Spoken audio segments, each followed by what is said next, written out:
Hi, today is Thursday, February 20th, and in my last video I said that I've had ideas about being an advocate for women, and I've been sitting on this for some time, but if my story can help one other person, then I'll be helping someone. And also I think it helps for me to get this out so that I don't live in shame, because there's nothing for me to be ashamed of.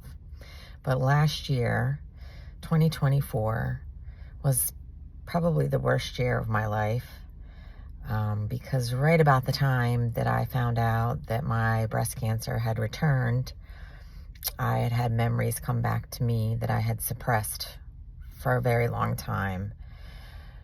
And let me just say, I'm telling my story not because I want anyone to feel sorry for me. I mean, I was a child victim, but I am an adult victor. And again, if my story can help someone, then that will be great. I've pretty much lost most of my friends, and my friend group imploded. My relationship with my brother has changed. Family of origin has changed. And the most important relationship that I have now is my husband and my 3 sons that I care most about.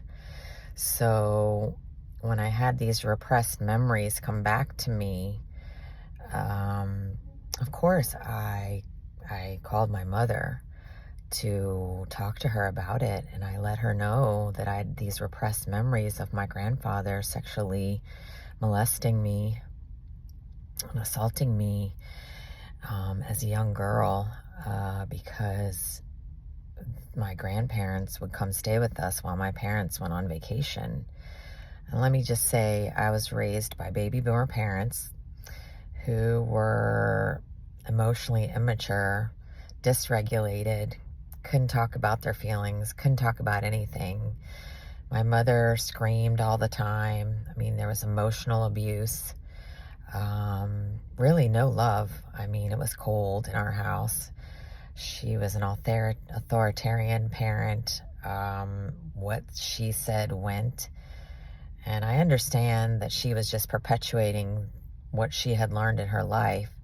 But you can only imagine what it was like for me when I told her what happened to me and she didn't respond.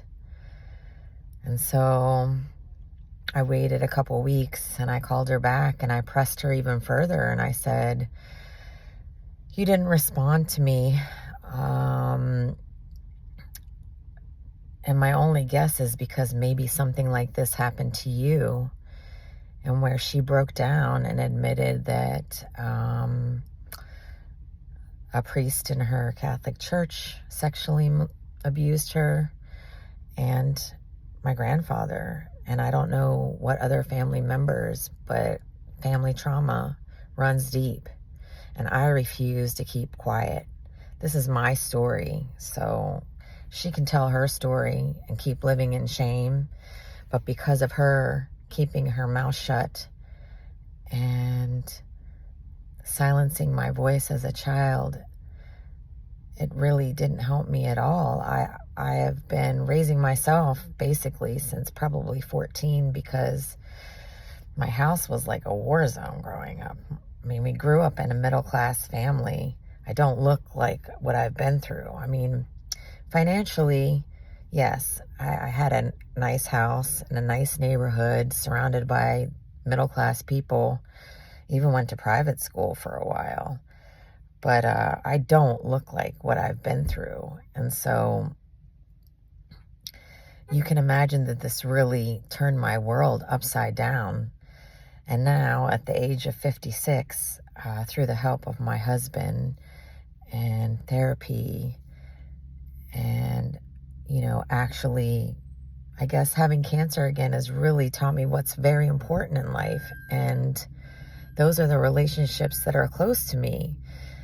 And I don't want to destroy them like my parents destroyed ours. Like, I have no contact with them. And they're both living. And they have their own lives, and that's fine. And let me be very clear. I don't want anyone to feel sorry for me. This is about me not living in shame. and getting help and showing others that you can get help. And if you were born into this world, just being basically born into this world, not asked to be born, but you deserve love. And just for simply being here. So, yeah, it's really baffling, but family trauma goes on because nobody speaks up and they keep it a secret. And I was shushed. I was shut up. And now I'm learning that I'm actually really bright and learning about myself now. And I have a voice. And so I need to do something with this voice. And so this helps me as well as help others. You don't have to live in shame. Get help. If you are suffering at the hands of someone, go find someone who will listen to you. You don't have to live like that. Yeah, as I said, I started this channel to help get my story out about breast cancer, but it's so much more than that. So much more. Imagine the devastation that I felt knowing that my mom had suffered the sexual abuse at the hands of the same man that she chose to leave me with. It's baffling, but family trauma runs deep. So, yeah, if you're still here, thank you for listening. And I guess I'll share more of my journey to get this out there, that you don't have to live like this. You deserve love. Okay. Stay tuned for what comes next. Have a great day. Love you. Bye.